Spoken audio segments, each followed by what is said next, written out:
श्री स्वामी समर्थ. तर आज बऱ्याच ताईंची एक कमेंट होती की प्रिन्स कट ज्या शिवल्यावरती तो चिपतो, तर ही ट्रिक्स तुम्ही नक्की फॉलो करा. बघा, अस्तर आणि मेन फॅब्रिक मी जोडून घेतलेलं आहे. बघा, प्रिन्स कट अगोदरच आपण त्याची पूर्ण माप घेऊन चॉकने मार्किंग केलेले आहे, आकार वगैरे त्याचा फुल व्हिडिओ आहे.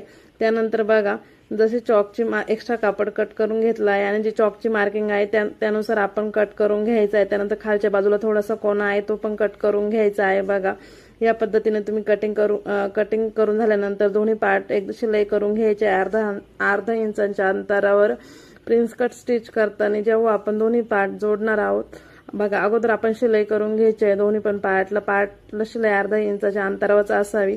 त्यानंतर बघा, दोन्ही पार्ट सुईचे ठेवायचे आहे. बघा, आता एक पार्ट वरचा पार्ट थोडीशी अर्धा इंच आपण मोंड्याच्या बाजूने जागा सोडणार आहोत आणि शिलाई करून घेणार आहे. वरती आपण पाऊण इंचाच्या अंतरावर शिलाई करत यायचं आहे. मध्यभागी आल्यावर अर्धा इंचाच्या अंतरावर शिलाई करायची आहे. त्यानंतर खालच्या बाजूला पाऊण इंचाच्या अंतरावर शिलाई करायचे. दोन्ही पार्ट सोबत पकडायचे आहे, अजिबात पार्ट खेचायचे नाही आणि हळूहळू शिलाई करून घ्यायचे. तुम्ही बघू शकतात की प्रिन्स कट किती फुगलेला आहे. अशा ट्रिक्स आणि टिप्ससाठी चॅनलला सबस्क्राईब करा. थँक्यू.